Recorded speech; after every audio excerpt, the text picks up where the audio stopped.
I cannot stress this enough. When you speak with your partner about conflict situations, speak with substance, because a lot of you are not saying what you mean, but you mean what you say. Now, what do I mean by that? Follow me here. A lot of people, whenever they have an issue with their partner or some sort of a, debate or whatever the case is, and they're trying to get their point across, they're trying to be heard, right? They're trying to get their needs met.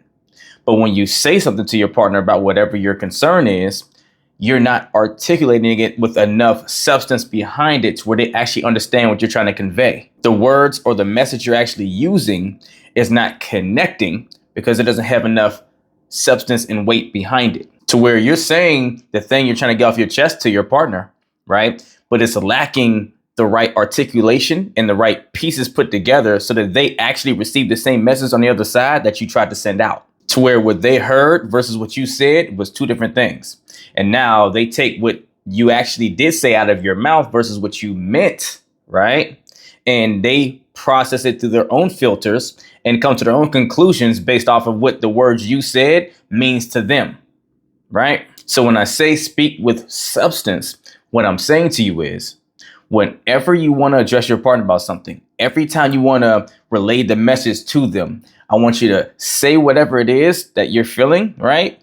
I statements first, right? Don't point fingers. That doesn't help you. That only hurts the situation and makes them defensive. But you state the thing that you have the concern with or whatever you're feeling, and then you give the backing as to why that's something that's important to you, what matters about it, right? And I'll give you an example. Take someone that goes and feels their partner is always maybe questioning them or something, or always going behind them to redo something they just did, right? And it starts to become frustrating for that person.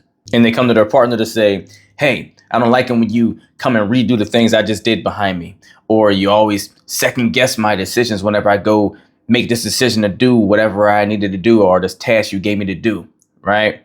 Like I'm not a child and all these different things. Now, what your partner just heard and probably feels is attacked a little bit, right? Like you're trying to call them out for doing some negative thing or trying to have this intent to treat you childlike, right? And where, yes, that may be the feeling that you're having, but the message you really were trying to communicate was, whenever you second guess my decisions I make all the time, or you go behind me to redo and or quote unquote fix the thing I just did, it undermines my need to feel significant, like I matter, like I actually can get something done, right?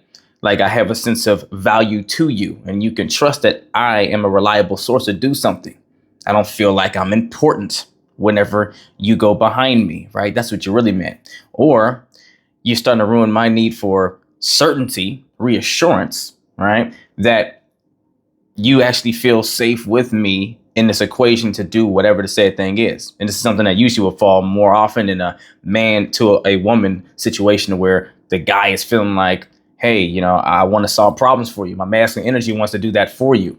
But every time you question everything I do or you go behind me to clean up what I've just done, it makes me feel like I'm not adequate enough to get the job done for you and I can't be the man for you that I want to be, right?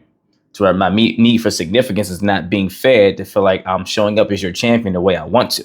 So you notice how the substance in there paints a way different picture to your partner that they can understand and follow versus just coming in with the guns blazing approach and saying, hey, I don't like that. Stop doing it. I'm not a kid or whatever the case is.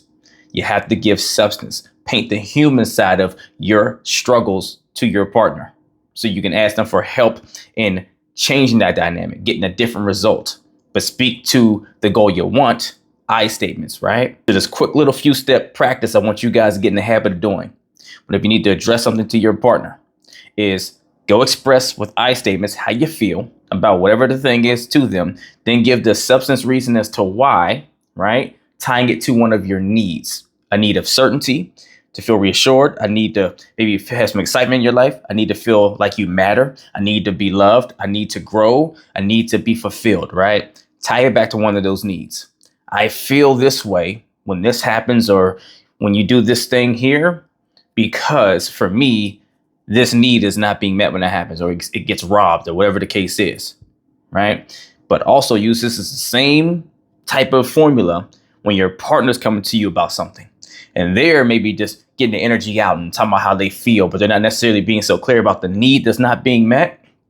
Think about which one of those needs for them is not being met right now. How can I speak to helping them meet that need, or reassure them that I'm not trying to violate that need and all those things?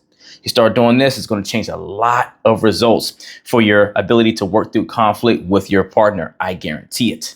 If you want help, or you and your partner need help on how to actually do this most effectively and work through the kinks that you're not able to do on your own, DM me coaching and we'll get to work. Let's get it.